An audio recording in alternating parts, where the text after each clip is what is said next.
गीता में अर्जुन को स्वयं भगवान कह रहे हैं कि उस परमेश्वर की शरण में जा, उसके लिए उन संतों के पास जा जो तत्वदर्शी हो। इसी प्रकार हजरत मोहम्मद को उनका अल्लाह कह रहा है कि कोई और पूर्ण परमात्मा है, उसको पाने के लिए उन तत्वदर्शी संत की तलाश कर। वो प्रभु कौन है, ये जानने के लिए कृपया अवश्य सुनिए जगत गुरु तत्वदर्शी संत रामपाल जी महाराज के अमृत वचन।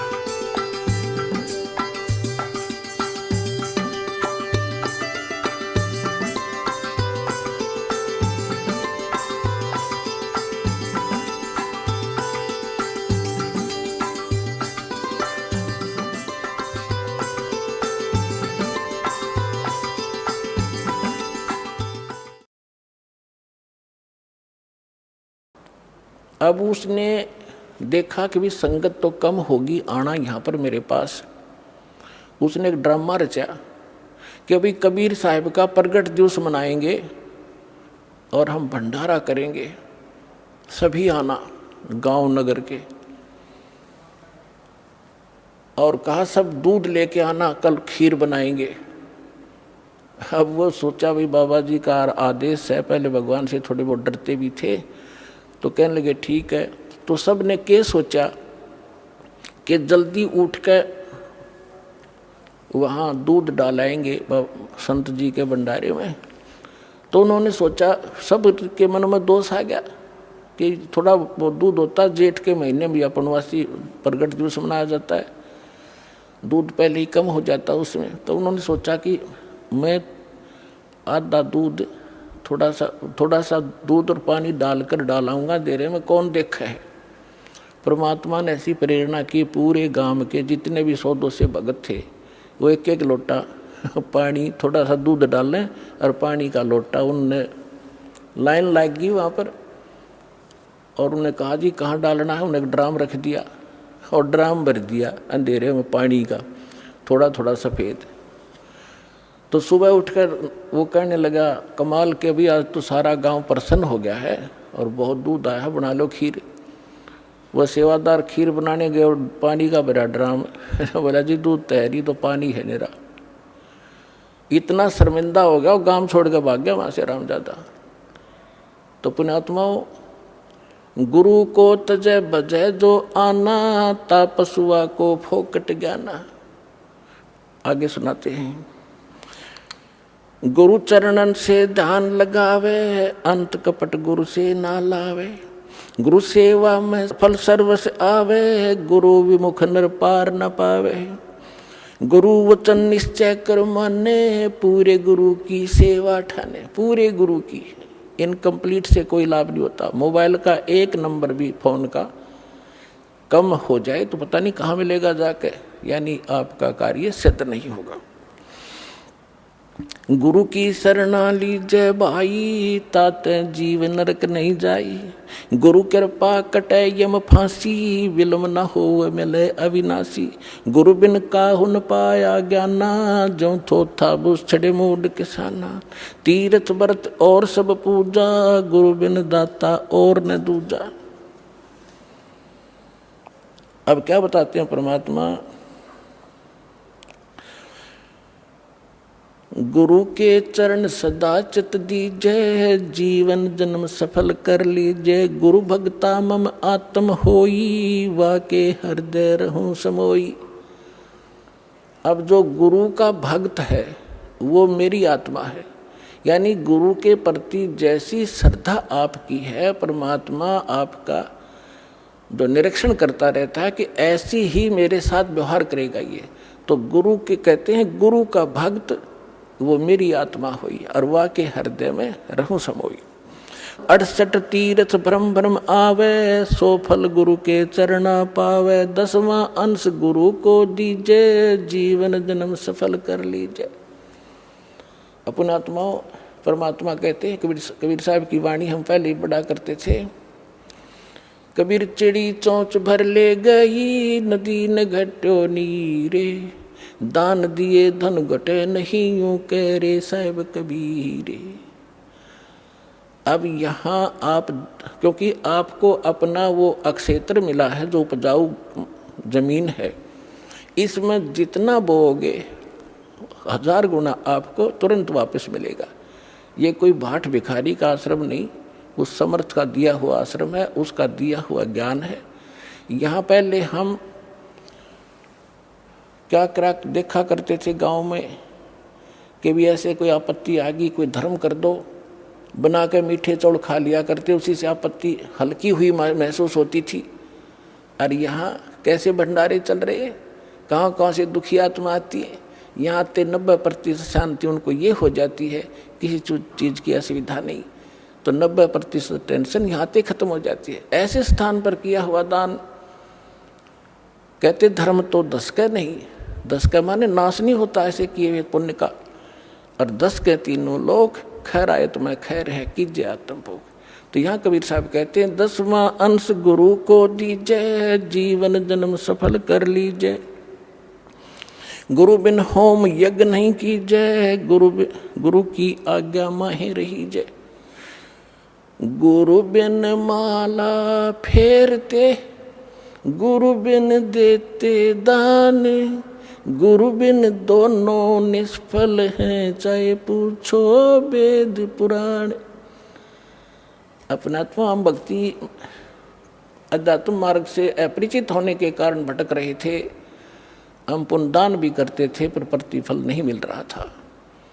अब गुरु के बिना किया हुआ दान कभी सफल नहीं होगा, ये भगवान का आदेश है। आपको अब गुरु मिले हैं, विश्व में गुरु नहीं, ठीक है, वैसे तो जैसा कर्म करोगे यहाँ का विधान फल मिलेगा।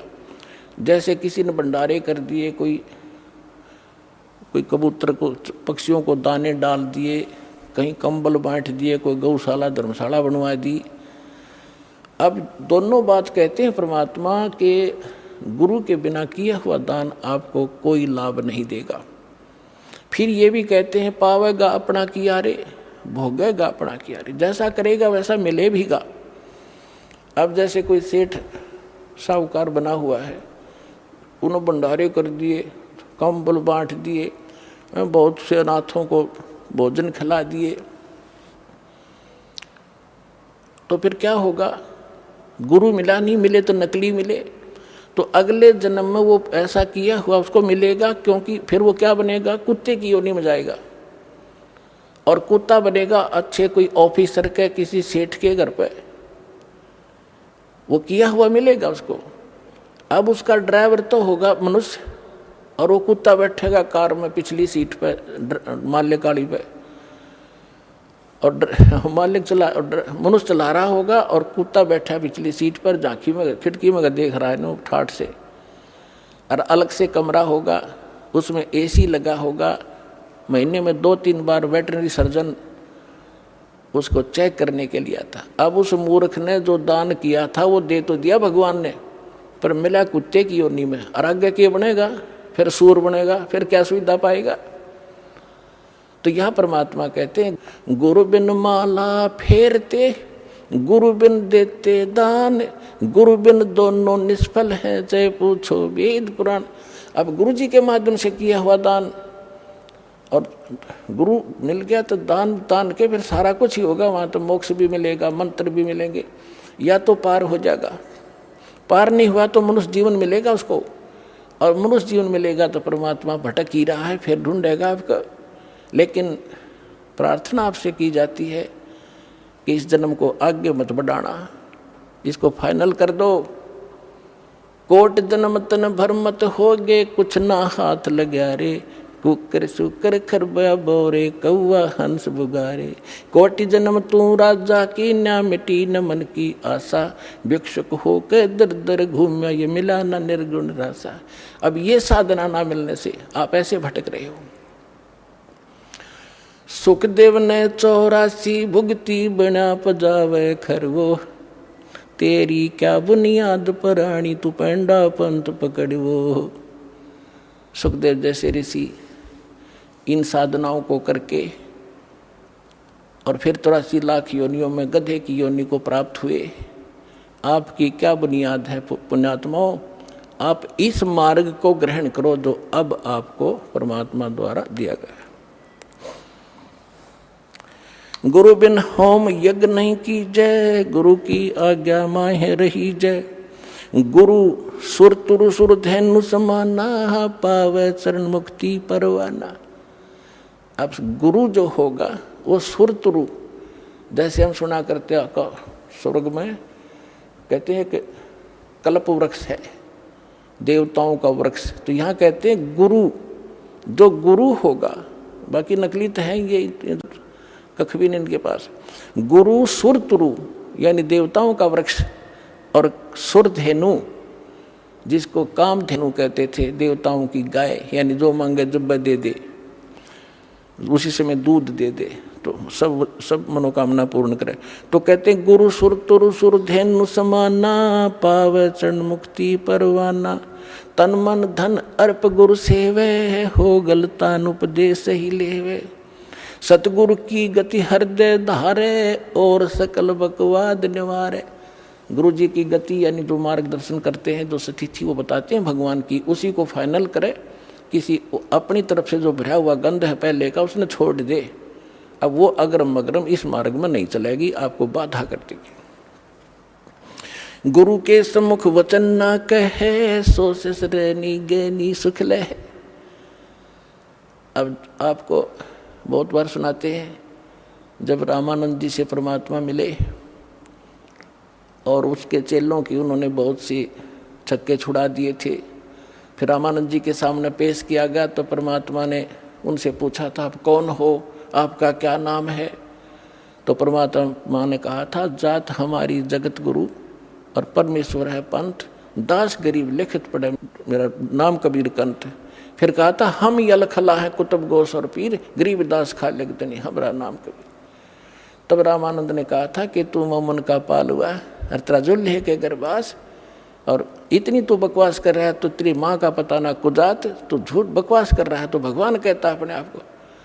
तो हाथ जोड़ के विनम्र भाव से वो धमका रहे हैं, क्योंकि उन्होंने उनको गुरु धारण कर लिया था और एक अच्छे से इसकी परमात्मा क्वालिटी बता रहे हैं, रिहर्सल करके वो गाली दे रहे हैं, धमका रहे हैं, और वो विनम्र भाव से खड़े हैं कि आप जो कह रहे हो श्रोधारिये, लेकिन मैं जो कह रहा हूँ गुरुदेव वह भी सच्ची मान लेना कि हम ही अलख अला हैं कुतुब गोस और पीर, गरीब दास खा लगतनी हमारा नाम कबीर। जब परमात्मा ने वहाँ उसको दिखाया, उस दिन उसको उनको दृढ़ भी हो गया कि सचमुच वास्तविकता ही है। तो यहाँ कहते हैं, गुरु के सम्मुख वचन ना कहे, सो शेष रेडी गैणी सुख ले। गुरु से शेष करे चतुराई, सेवाहीन नरक में जाई। यानी जो गुरु के साथ चतुरता दिखाता है, बकवाद गढ़ता है, क्योंकि आप चाहे कितने इंटेलिजेंट हो और कितने आपने बोलने का तरीका हो, इस दास से अधिक आप साधन नहीं हो सकते, ये विचार फाइनल कर लेना। क्योंकि जो ज्ञान आज दास को प्राप्त है, सभी नहीं, एक आधा जो नए नए आते हैं उनमें थोड़ी सी त्रुटि होती है, और दास के जो वचन हैं ये कॉमन इंजेक्शन है सबके लिए, जिसमें जो त्रुटि होगी वही असर करेगा यो, और बाकी सतर्क होंगे। तो इसलिए गुरु जी को परमात्मा के तुल्य मान के इस भक्ति जीव मार्ग को, भक्ति के सफर को तय करोगे तो बहुत आसानी से सफल हो जाओगे और आपका कल्याण होगा। बोलो सतगुरुदेव।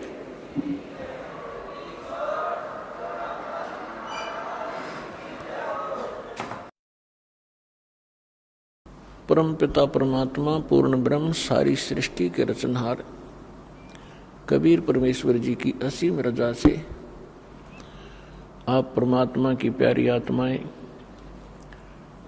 परमेश्वर की महिमा सुनने के लिए उपस्थित हुए। पुण्यात्माओं,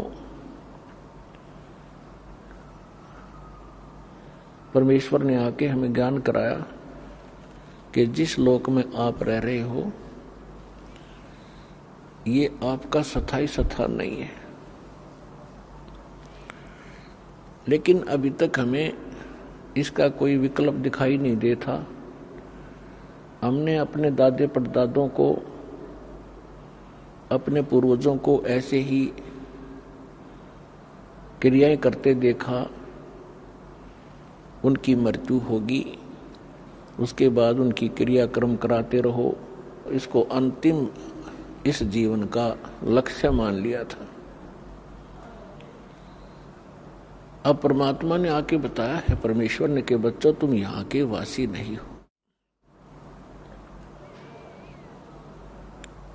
आप एक ऐसे स्थान से आए हो जिसकी कसक आज भी आपके हृदय के अंदर है, और उस सुख की खोज में आप इस काल के लोक में लगे हुए हो। जैसे परमात्मा ने आके बताया है कि इस काल ने अपनी माया से, दुर्गा से, ऊपर के लोकों की, परमात्मा वाले लोकों की एक नकल करवा रखी है, झूठी, डुप्लीकेट, हूबहू।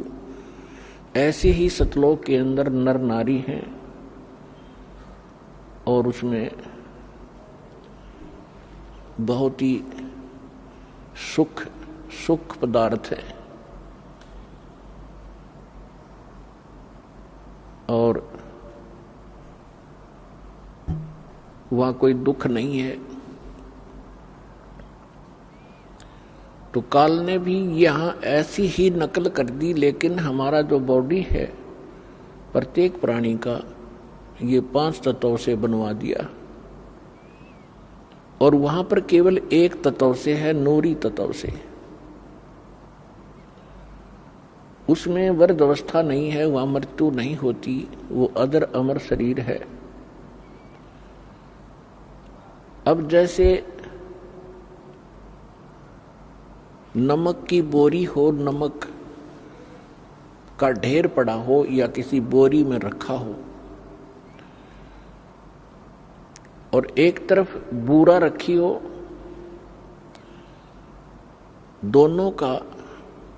दोनों की जो है एक जैसा कलर होता है, लेकिन उसके टेस्ट में अंतर होता है। इसी प्रकार हम नमक की बोरी में और उस खांड के, बूरा के, चीनी के टेस्ट को खोज रहे हैं, कभी नहीं मिल सकता। वो टेस्ट आ ही नहीं सकता। वो टेस्ट तो भाई बूरा की बोरी में ही आएगा। तो परमात्मा यहां स्वयं आते हैं, आकर हमें याद दिलाते हैं। क्या बताते हैं? मन तू चल रे सुख के सागर,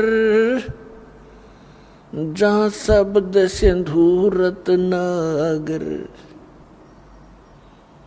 मन तू चल रे सुख के सागर, जहां शब्द सिंधु रत्नागर। सुख सागर, श्रीमद् भगवत गीता अध्याय नंबर 4 के अंदर श्लोक नंबर 5 और 9 में, गीता अध्याय नंबर 2 श्लोक 12 में, गीता अध्याय नंबर 10 श्लोक 2 में गीता ज्ञान दाता अपनी सतीथि बताता है कि अर्जुन, तेरे और मेरे बहुत जन्म हो चुके हैं, तू नहीं जानता, मैं जानता हूं। और फिर गीता ज्ञान दाता अपनी साधना का मंत्र बताता है, गीता अध्याय नंबर 8 के श्लोक नंबर 13 में। क्योंकि श्री कृष्ण जी के अंदर प्रवेश करके प्रेतवत ये काल बोल रहा है, 21 ब्रह्मांड का स्वामी, जो ब्रह्मा विष्णु महेश जी के पिता हैं, ये कह रहा है कि मुझ ब्रह्म का ओम इति एकाक्षरम ब्रह्म व्यवहारन माम अनुस्मरण ये प्रयाति तजन देहम स याति परमाम गतिम। मुझ ब्रह्म का केवल एक ओम अक्षर है, और जो इसका अंतिम शरीर छोड़ने तक यानी अंतिम श्वास तक सिमरण करता हुआ जाता है, वो ओम से मिलने वाली परम गति को प्राप्त होता है। ओम किसका मंत्र है? ब्रह्म का। ब्रह्म की साधना से कौन सी गति होती है? ब्रह्म लोक प्राप्ति होती है। गीता अध्याय नंबर 8 के श्लोक नंबर 16 में स्पष्ट किया है कि ब्रह्म लोक में गए हुए प्राणी भी फिर जन्म और मृत्यु में आते हैं। तो इसे सिद्ध हुआ कि गीता ज्ञान दाता, अब जैसे हिंदू समाज के भोले श्रद्धालु इन अज्ञानी ऋषि महर्षि आचार्यों शंकराचार्यों से भ्रमित होकर मानते रहे कि श्री कृष्ण सुप्रीम पावर है और श्री कृष्ण जी गीता का ज्ञान बोल रहा है और ये अजर अमर हैं, इनके कोई जनक नहीं, इनके कोई माता पिता नहीं। ये था लोकवेद। लोकवेद का अर्थ होता है दंत कथा, सुनी सुनाई बातें जो सत्य ना हो। ये लोकवेद था। अब इनकी जीवनी से पता चला कि ब्रह्मा विष्णु महेश नासवान है, इनकी जन्म मृत्यु होती है। श्री कृष्ण जी को तो गीता के ज्ञान का कुछ भी पता नहीं था, उसने क्या बोला था। इनकी बात को यदि बड़ा करके चले कि श्री कृष्ण जी ने गीता का ज्ञान दिया। श्री कृष्ण इज विष्णु, श्री कृष्ण जी विष्णु हैं, विष्णु के अवतार श्री कृष्ण जी हैं और सतोगुण विष्णु। तो यहां ये खुद कहता है मेरे और तेरे बहुत जन्म हो चुके।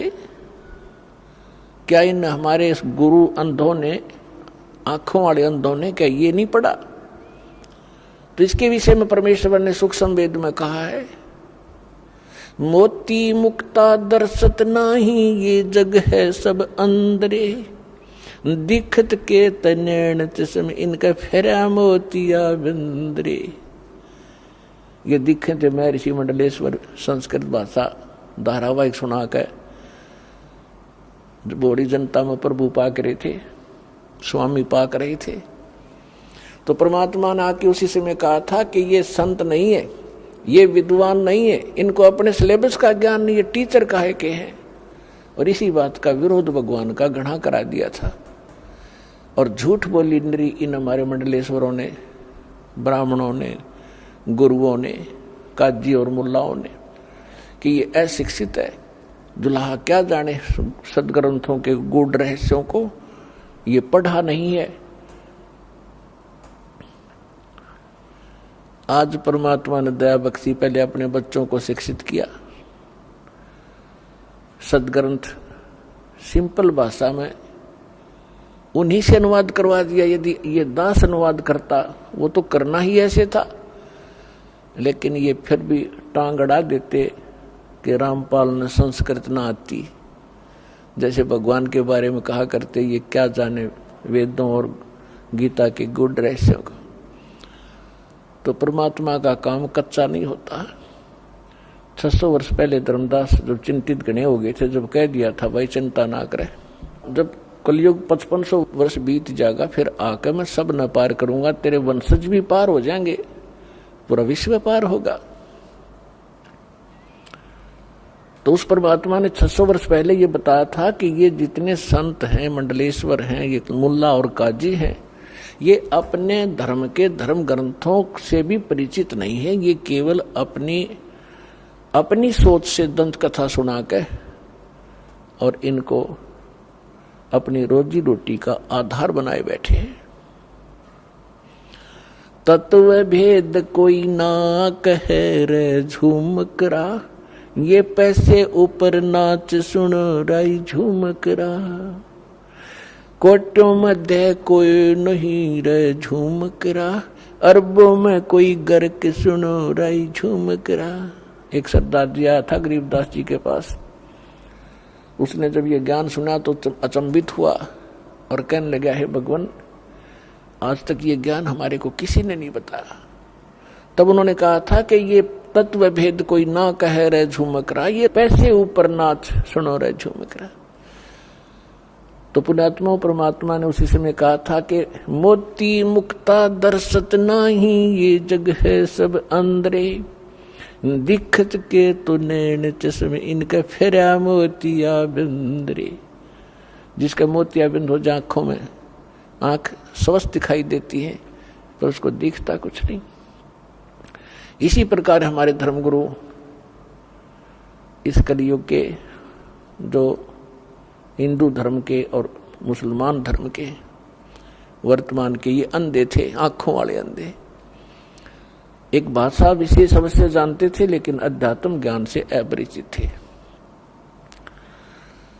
तो उन्होंने ये नहीं पढ़ा कि खुद कह रहा है कि मेरी जन्म मृत्यु होती है। वास्तव में तो श्री कृष्ण जी ने गीता का ज्ञान बोला ही नहीं, उसका तो शरीर प्रयोग किया था काल ने। अब जो प्रसंग चल रहा है उसी पर आते हैं। अब गीता ज्ञान दाता ने स्पष्ट कर दिया कि मेरे भी जन्म होते हैं, आपके भी होंगे। और फिर गीता अध्याय नंबर 8 के श्लोक नंबर 1 में अर्जुन ने प्रश्न किया कि भगवान आप कह रहे हो 7वें अध्याय के 29वें श्लोक में कि जो उस तत्ब्रह्म से परिचित हो जाता है और सारे अध्यात्म ज्ञान से परिचित है, सभी कर्मों से परिचित है, वो केवल जरा और मरण से मोक्ष प्राप्ति के लिए, छुटकारा पाने के लिए ही प्रयत्न करते हैं। अर्थात वो इस संसार के प्रत्येक इस नाशवान सुख से, नाशवान क्रियाओं से परिचित हो जाते हैं। वो फिर इस संसार की किसी वस्तु की डिमांड नहीं करते हैं।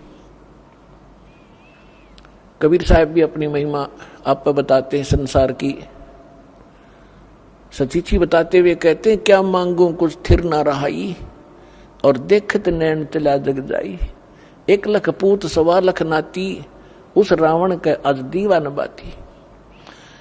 फिर परमात्मा कहते हैं, आवत संग ना कोई जात संगाती। जब तुम यहां आए तब ना पत्नी साथ आई थी, ना पुत्र पुत्री साथ आए थे। जब तुम यहां से जाओगे तब तो आपके साथ इनमें से कोई नहीं जाएगा। आवत संग ना जात संगाती, और क्या भयादर बांधे हाथी। राजाओं को संकेत कर रहे हैं। राजा लोग अपनी महिमा दिखाने के लिए अपने किले के बाहर हाथियों की लाइन लगा दिया करते थे, बांधा करते थे बाहर, ताकि दूसरे राजाओं के गुप्तचर आवें। राजा अपनी महिमा दिखाते थे कि जब एक आदमी राजा के पास 200 हाथी बंधे हुए हैं तो कितना सक्षम होगा। यह प्रभुता थी उनकी। तो परमात्मा कहते हैं, क्या भयादर बांधे हाथी, द्वारका गाथी बांध के क्या फूला समाता है। कल मृत्यु हो जाएगी, परसों गधा बनेगा। फिर क्या बताते हैं, कहे कबीर अंत की बारी, जैसे हाथ झाड़ कर चला जुआरी।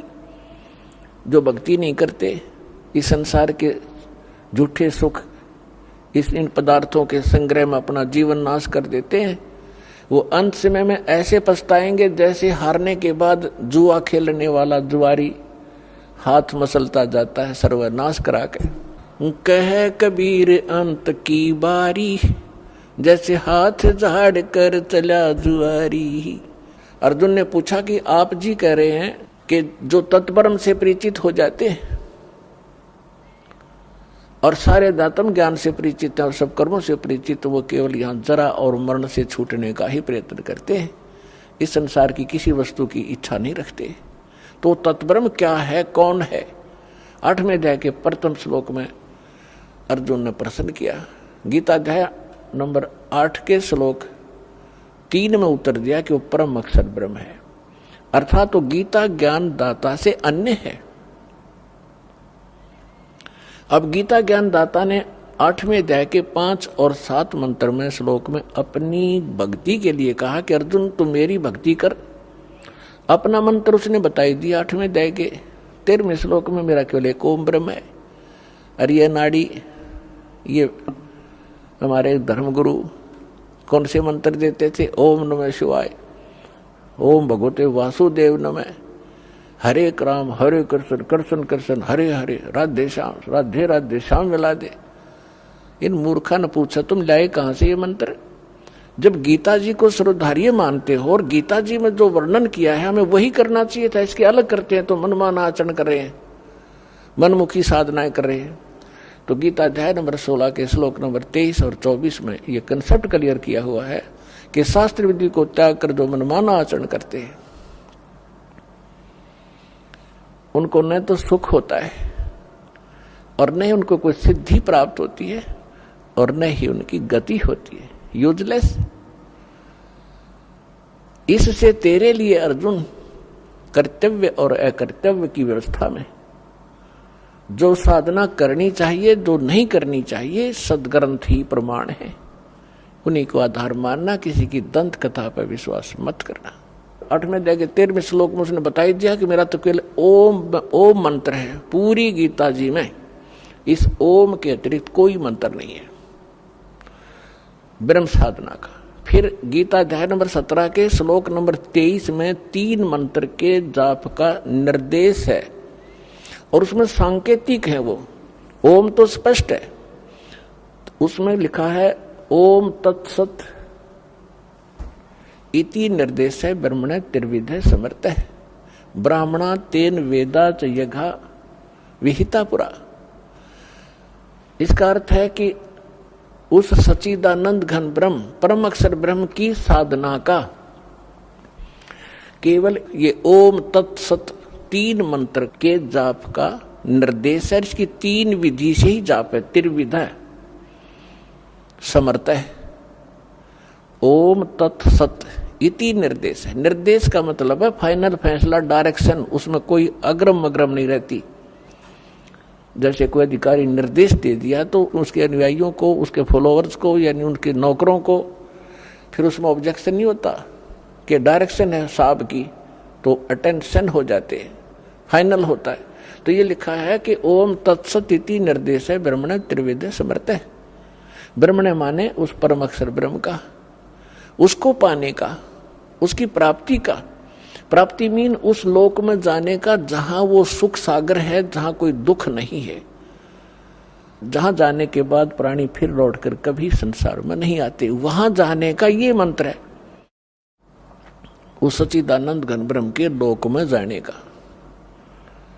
तो गीता अध्याय नंबर 8 के श्लोक नंबर 5 और 7 में गीता ज्ञानदाता बताता है कि अर्जुन यदि मेरी शरण में रहना है तो मेरी भक्ति कर, मेरा भक्त बन और युद्ध भी कर और मेरा सिमरन भी कर।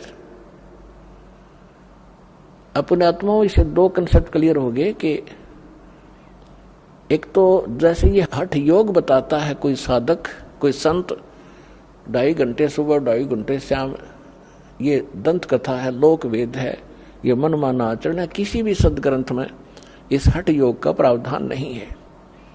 इसमें स्पष्ट कर दिया है कि अर्जुन तो युद्ध भी कर और सिमरन भी कर। तो इसी प्रकार सूक्ष्म वेद में कहा है नाम उठत ना हम बैठत नाम सोवत जागवे नाम खाते नाम पीते नाम सेती लागवे। यही वेद बताते हैं। यजुर्वेद अध्याय नंबर 40 के मंत्र 15 में कहा कि ओम कर्तुम समर किलबे समर और कर्तु समर।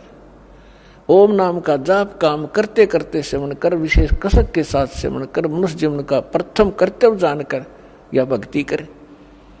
ये तो ब्रह्म सत्र का ज्ञान उसने दिया है कि ओम का जाप करना, मेरी शरण में रहना। वो भी गीता ज्ञान दाता भी ब्रह्म है, वेद ज्ञान दाता भी ब्रह्म ही है। फिर वो वेद ज्ञान दाता ऑप्शन छोड़ देता है कि यजुर्वेद के 40वें अध्याय के 17वें श्लोक में कि वो परमात्मा तो प्रोक्ष है, गुप्त है, वो पूर्ण परमात्मा, और मैं ब्रह्म हूं, मैं ब्रह्म लोक में रहता हूं, मेरा ओम नाम है, मेरा सिमरन करेगा तो मुझे ही प्राप्त होगा। तो यहां हम फिर आते उसी प्रसंग पे कि वेद ज्ञान दाता भी ब्रह्म है और यहां ये कह रहा है कि युद्ध भी कर। गीता ज्ञान दाता भी वही है, कहता युद्ध भी कर, मेरा सिमरन भी कर। अंत में मैं जो सिमरन करता हुआ तू छोड़कर जाएगा शरीर तो मुझे ही प्राप्त होगा, मेरे में भावित रहेगा। इसने अपनी स्थिति बताई दी है कि तेरे और मेरे बहुत जन्म हो लिए, आगे भी होंगे, जन्म मृत्यु ना तेरी मिटे ना मेरी मिटे। तो गीता अध्याय नंबर 15 के श्लोक नंबर 4 के अंदर कहा है कि तत्वदर्शी संत और तत्व ज्ञान की प्राप्ति के उपरांत परमेश्वर के उस परम पद की खोज करनी चाहिए, जहां जाने के बाद साधक फिर लौटकर कभी संसार में नहीं आते। और जिस परमेश्वर ने सबरमंडों की रचना की है, तो इससे स्पष्ट है कि गीता ज्ञानदाता से कोई अन्य है वो समर्थ शक्ति, वो सुप्रीम पावर, कंप्लीट गॉड, पूर्ण ब्रह्म, पूर्ण परमात्मा। और केवल उसी की भक्ति करो। तो इन हमारे धर्म गुरुओं की अकल मारी जा रही थी और रोज पढ़ा करते, पढ़ने की सलाह देते थे। गीता को स्वयं भी घोट रखा था, रिवाइयों को भी कहा करते डेली एक अध्याय पढ़ो। तो क्या फायदा हुआ उस पढ़ने का जिसका ज्ञान कति नहीं। गीता जी बता क्या रही, उसके विपरीत क्रियाएं कर रहे हैं। तो गीता अध्याय नंबर 18 के श्लोक नंबर 62 में कहा कि अर्जुन, तू सर्वभाव से उस परमेश्वर की शरण में जा। उस परमेश्वर की कृपा से तू परम शांति को और सनातन परम धाम को, सनातन शाश्वतम स्थानम, शाश्वत सदा रहने वाला जिसका नाश कभी ना हो, और जहां गए प्राणी फिर लौटकर संसार में जन्म मृत्यु में नहीं आते, उसको प्राप्त होगा। वो परमात्मा अन्य है। तो गीता अध्याय नंबर 8 के श्लोक नंबर 5 और 7 में गीता ज्ञानदाता अपनी स्थिति बता रहा है कि मेरी भक्ति कर, मेरे में समर्पित हो और युद्ध भी कर, निसंदेह तो मुझे ही प्राप्त होगा। अंडरस्टूड है। जहां साता बासा होई, मन कर्म वचन सुमरियो सोई। फिर तुरंत कहता 8वें अध्याय के 8, 9, 10 श्लोक में कि उस परमेश्वर की भक्ति जो करता है, उस तत्व ब्रह्म की, वो उस भक्ति की शक्ति से, उन मंत्रों की शक्ति से उसी को प्राप्त होता है। उसकी भक्ति करेगा तो उसको प्राप्त होगा। वो कहाँ रहता है और उस साधक की क्या स्थिति होती है, गीता अध्याय नंबर 15 के श्लोक नंबर 4 में स्पष्ट कर दिया है कि उस तत्व ज्ञान और तत्वदर्शी संत की प्राप्ति के उपरांत परमेश्वर के उस परम पद की खोज करनी चाहिए, जहां जाने के बाद साधक फिर लौटकर संसार में कभी नहीं आते।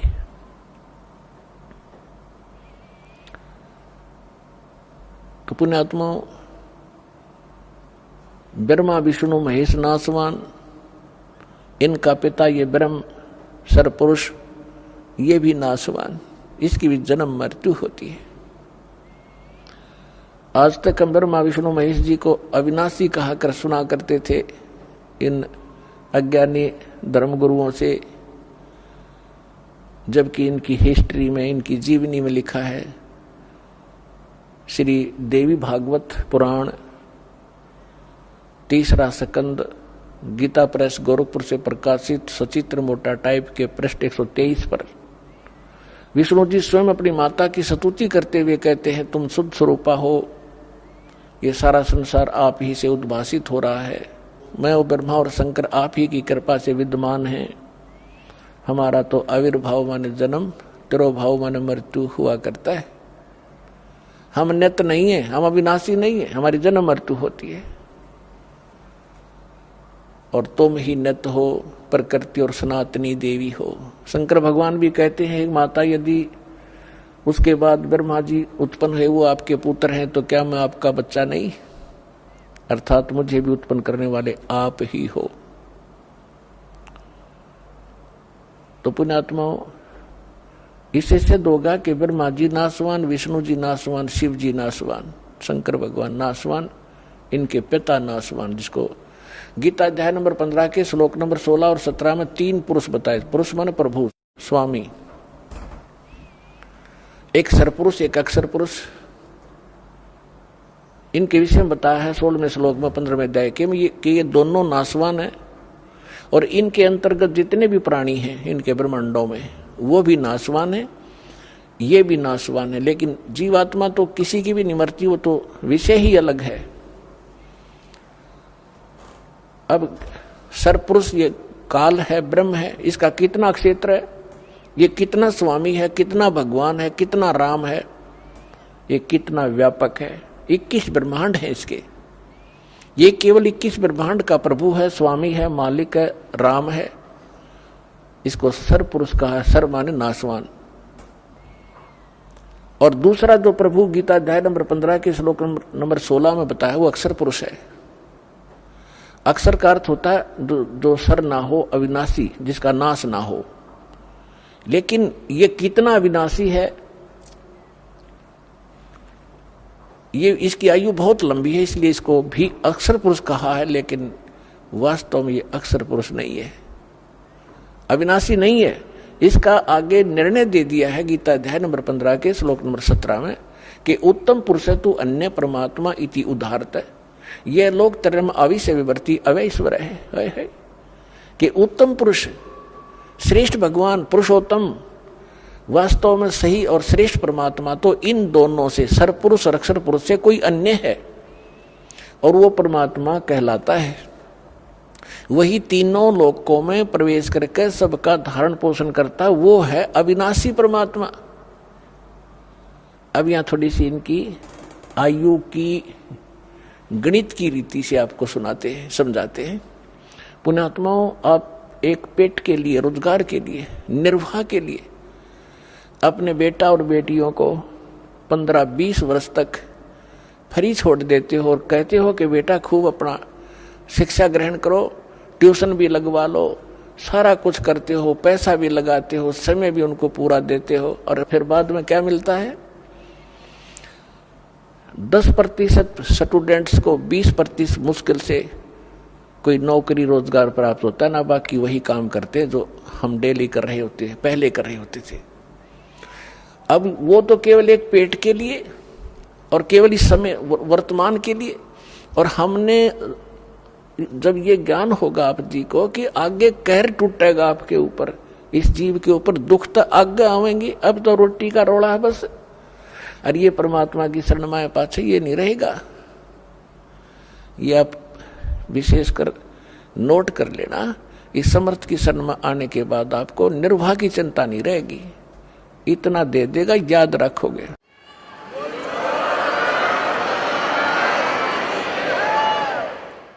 इसके विषय में बताते हैं परमात्मा के समर्थ का शरणा गहो रंग होरी हो, भाई कदे न हो एकाज राम रंग होरी हो।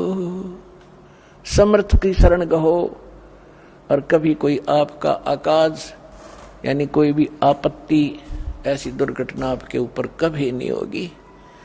और कोई संस्कार का दुख आवे भी गा तो परमात्मा ऐसे टाल देगा, आप सोच भी नहीं सकते। फिर क्या बताते हैं कि जो इस परमात्मा की शरण में आ जाते हैं, जो भक्त संत, वो फिर उनके लिए किसी चीज की कोई समस्या नहीं रहेगी। आप देखना, जिन भक्तों ने सच्चे दिल से ये भक्ति कर रखी है और जिनको 4, 5, 10 वर्ष हो गए हैं, दास को पता है उनकी उसमें क्या स्थिति थी और आज उनके कितने सुख दे रखे हैं। तो इसलिए इस परमात्मा की शरण में आने के बाद आपके भाग में ना होगा वो भी सुख देगा। ये समर्थ है। सतगुरु हाथ लेखनी सब बहिया, इस परमेश्वर के हाथ में कलम है, और बही माने आपके मस्तक में लिखने वाला जो कागज है वो भी इसी के पास है, ये जो चाहे लिख देगा। तो इसलिए दास ये प्रार्थना करना चाह रहा था कि आपने इस आध्यात्मिक यूनिवर्सिटी में ज्यादा अटेंडेंस करनी चाहिए, और यहाँ से CD वगैरह ले जाके घर अपना बच्चों को दिखावे, रिश्तेदारों को सुनावे, और आप भी घनी अच्छी तरह सुने, तो फिर आपको यहाँ का भी सुख मिलेगा, संसारिक सुख आपको इतने देगा, आपने हाथ जोड़ना पड़ेगा भगवान का आगे, क्योंकि आपको ज्ञान हो जाएगा इस माया का करेंगे कि ये तो हमें डुबो दी गया लास्ट में। इस दास के साथ ये घटा हुआ सा कुछ, तब दास कॉन्फिडेंस से आपसे कह रहा है। तो पुणात्मा इतनी माया प्रारंभ कर दी थी दाता ने देनी, हाथ जोड़ दिया, रोया बैठ के। दाता आप तो कह रहे तो दुश्मन है, और ये फिर देने लगे आप, तो बाद में इस नौकरी को त्यागना पड़ा परमात्मा के प्रचार के लिए। तो कहने का भाव ये है कि जिस वस्तु के लिए आप भटक रहे हो, एक रोजगार, रोटी और छोटे मोटे दुख आप पर आए हुए हैं, ये तो छू मंत्र कर देगा आपके, पर करेगा जब जब आपकी सिद्धि नीत हो जाएगी, अब तो आपको आदत पड़ रही है, कहीं चले झाड़ा लवाया वहाँ बस दुख हो रहा है, महाराज जी कुछ बता दे, हम उसका कर दर्जा, वो अपना राजी हम अपना राजी। दास ऐसा नहीं चाहता और ना ऐसा करेगा। आपको सुख देंगे लेकिन आपकी यहाँ अटेंडेंस लगवाएंगे ताकि आपको ज्ञान से परिपूर्ण करें, ताकि फिर आपके तो एक सुख हो गया, मान लिया आप चले गए, अगर 20 और होंगे आपके ऊपर, अगर यहाँ से टल गए तो। दास आपको ये बताना चाह रहा है कि इसमें समय घना दो और ध्यान से सुनो इस आध्यात्मिक लेक्चरों को, इन प्रवचनों को, और आपके कंठस्थ याद हो जाएगी। जैसे रामायण महाभारत हमने घोटरिया की थी, कितने दिन तो सुनते आ रहे थे, 1 से 2 से हजारों से वही कथा सुनी। तो अब ये सत्य कथा सुनोगे, ये बच्चे बच्चे तक पहुंच जाएगी और फिर एक रस हो जाएंगे, कोई डगमग करणिया नहीं रहेगा, बीच में अटपट करनिया। तो आपको जितने यहाँ आते हैं, दास ये चाहता है कि आपको इतना परिपक्व कर दूं इस ज्ञान से कि काल ने जो अज्ञान भर रखा है अन्य समाज में, उसके साथ संघर्ष करो और उनको अपने पक्ष में कर लो। लास्ट में होना पड़ेगा उनको, क्योंकि वो अज्ञान है। हम भी ऐसे डटे खड़े थे उस अज्ञान के साथ में, आज हम रो रहे हैं कि भगवान वो समय खो दिया, बेमतलब। तो इसलिए ये थोड़ा सा ध्यान से सुनना। तो अब इन भगवानों की थोड़ी सी आयु बताते हैं आपको, जो God Kabir given spiritual knowledge सूक्ष्म वेद है उसके आधार से। ब्रह्मा जी की आयु तो हमारे ये धर्म गुरु भी बताया करते थे कि ब्रह्मा जी की 100 वर्ष की आयु है। ब्रह्मा जी का एक दिन 1000 चतुर्युग का बताते थे। एक चतुर्युग में कितना समय होता है? जैसे सतयुग, त्रेता, द्वापर और कलयुग, चारों युगों को मिलाकर के 43,20,000 वर्ष होते हैं हमारे। ये एक चतुर्युग में, और ऐसे ऐसे 1000 चतुर्युग का ब्रह्मा जी का दिन, इतनी ही रात्रि, और 30 दिन रात का एक महीना, और 12 महीने का इन देवताओं का एक वर्ष, ऐसे बने हुए महीनों का। और ऐसे एक वर्ष बना 12 महीने का, तो ऐसे ऐसे बने हुए 100 वर्ष की आयु है ब्रह्मा जी की। अपने आत्मा देखो, अब हम अपने से तुलना करें, 60, 65, 70, 80 साल की उम्र है मनुष्य की आज, और इनकी कितनी होगी गिनती ना हो। तो इसलिए इस प्रकार 100 वर्ष की आयु श्री ब्रह्मा जी की है। और ब्रह्मा जी से 7 गुनी ज्यादा विष्णु जी की, और विष्णु जी से 7 गुना शंकर जी की। इनकी ये स्थिति है। ब्रह्मा जी की 100 वर्ष, विष्णु जी की 700 वर्ष, और शंकर जी की 4900 वर्ष, 4900 वर्ष। और ऐसी आयु वाले शंकर भगवान 70,000 मर लेंगे। जब 70,000 शंकर जी की मृत्यु हो जाएगी, 70,000 शंकर मर जाएंगे शिव, उसके बाद एक ब्रह्म मरेगा सरपुरुष, और एक ब्रह्मांड का विनाश होगा। फिर ये सारे जीव इंक्लूडिंग दुर्गा और ये सरपुरुष ज्योति निरंजन और ये सब ब्रह्मा विष्णु महेश वाली सब आत्माएं नष्ट हो जाएंगी, शरीर नष्ट हो जाएंगे। ये आत्माएं ऑटोमेटिकली दूसरे ब्रह्मांड में चली जाएंगी, और वहां फिर क्या है, ज्योति निरंजन का शरीर और दुर्गा का एकदम युवा बन जाते हैं, वहां जाती है। केवल इन दोनों की उत्पत्ति प्रथम होती है वहां ऑटोमेटिकली। जैसे आप देखते हो गेहूं के अंदर गेहूं कणक डाल रखी है, उसमें अपने आप सुरसी डोरे बन जाते हैं। तो उस जिस लोक में ये जाएंगे, जाते ही इनके ऐसे दोनों के युवा शरीर बन जाते। फिर इनसे सभी आत्माएं जो दुर्गा के शरीर में प्रवेश कर जाती हैं, वो दोबारा फिर इसी तरह वहां इनका जन्म प्रारंभ होता है। फिर दूसरे ब्रह्मांड में सृष्टि शुरू होती है। तो जैसे 70,000 शंकर जी के मरने के उपरांत एक ब्रह्म की मृत्यु हुई, सरपुरुष की मृत्यु हुई, तो ये एक युग हो गया। एक युग किसका? अक्षर पुरुष का। गीता अध्याय नंबर 15 के श्लोक 16 में 2 पुरुष हैं, सरपुरुष और अक्षर पुरुष। अब अक्षर पुरुष की आयु बताते आपको,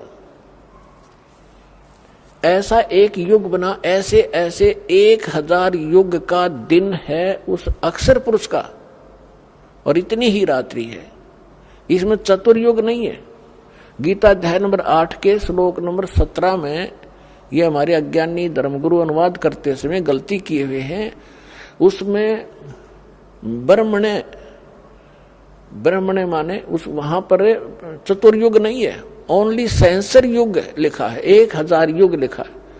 इन्होंने ज्ञान तो था नहीं, ब्रह्मा जी का बता दिया कि ब्रह्मा जी के 1000 चतुर्युग का दिन, इतनी ही रात्रि। नहीं, वहां चतुर्युग नहीं है, ध्यान से पढ़ना उसको दोबारा, ओनली युग है। तो 1000 युग ऐसे बने हुए युग,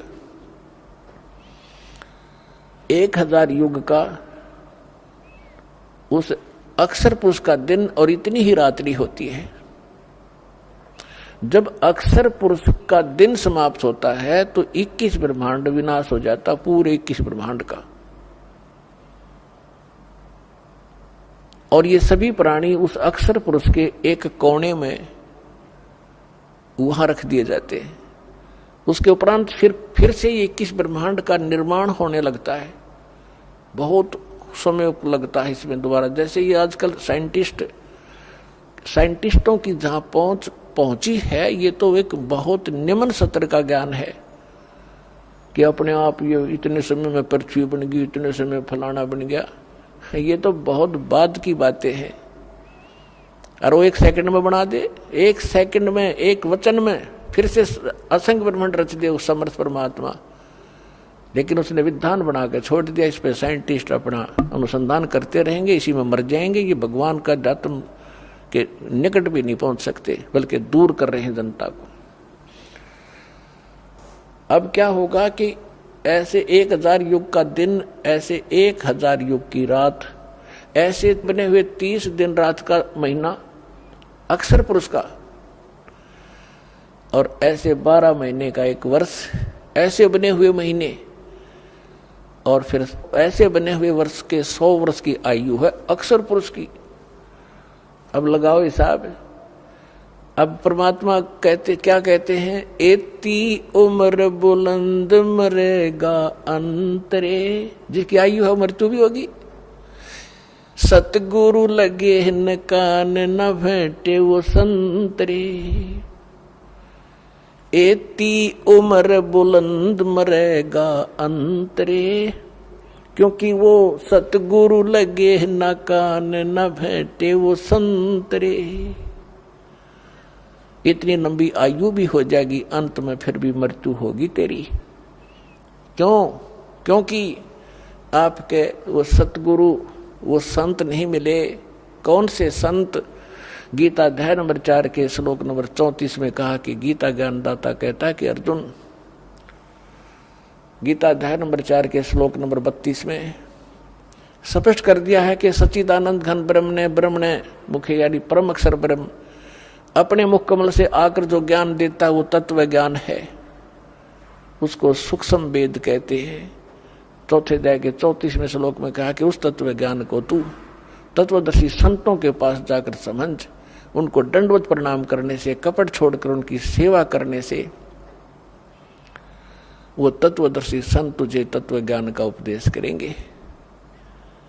और उसके पश्चात 15वें अध्याय के 4थे श्लोक में कहा कि उसके पश्चात परमेश्वर के उस परम पद की खोज करनी चाहिए जहां जाने के बाद कभी मृत्यु नहीं होती, लौटकर संसार में कभी नहीं आती।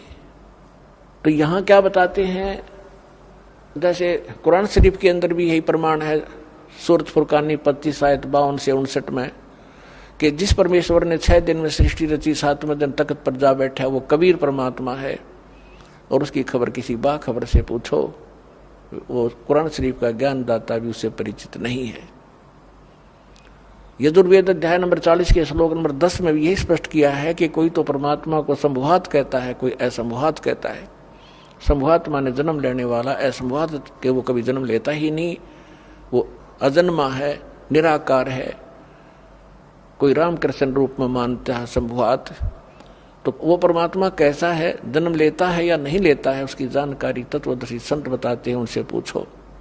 तो यहाँ सूक्ष्म वेद में कहा है, एती उम्र बुलंद मरेगा अंतरे, क्योंकि वो सतगुरु लगे न कान न भेंटे वो संतरे। वो संत नहीं मिले तुझे जो तत्वदर्शी संत है। तो इस विश्व में पुण्यात्मा वर्तमान में ये दास है वो तत्वदर्शी संत। इसको ते अभिमान समझ लियो और ते सच्चा ज्ञान समझ लेना। ये आपकी बुद्धि के सत्र पर डिपेंड करता है। और फिर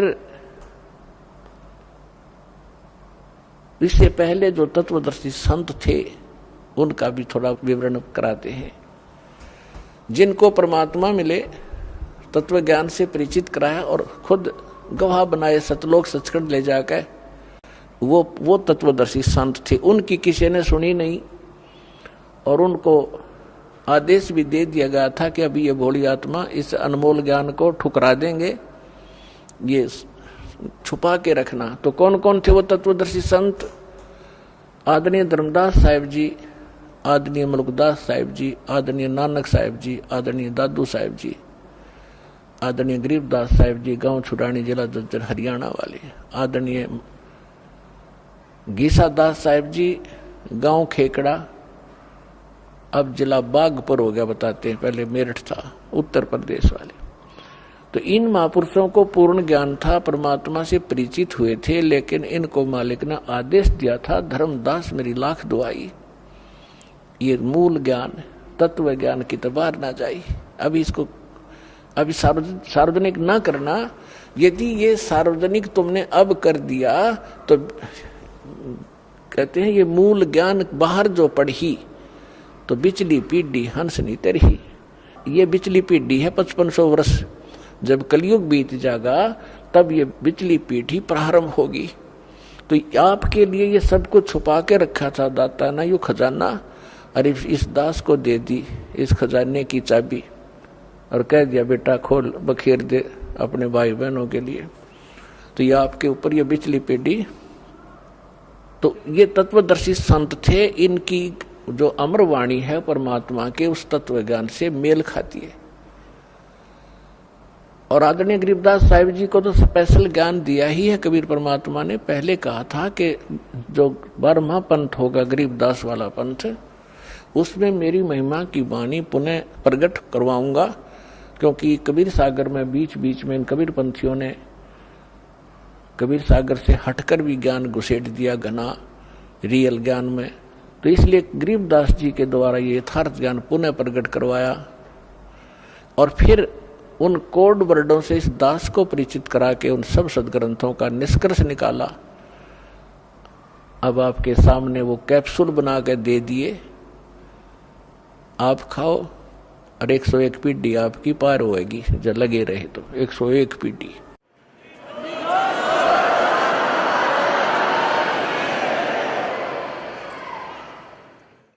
और ये संसारिक सुख तो यहाँ परमात्मा मुफ्त में देगा, आपको रूंगे में देगा। जिन सुखों के लिए, जिस धन के लिए आप भटक रहे थे, ये तो आपको फ्री में देगा। आप सोच भी नहीं सकोगे कैसे बरकत करेगा आपके घरों में, कैसे आपदाएं टालेगा आपकी, और फिर मोक्ष भी देंगे।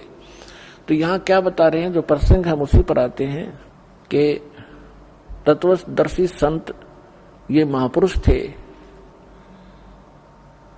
आदरणीय धर्मदास साहिब जी को परमात्मा ने फिर कहा है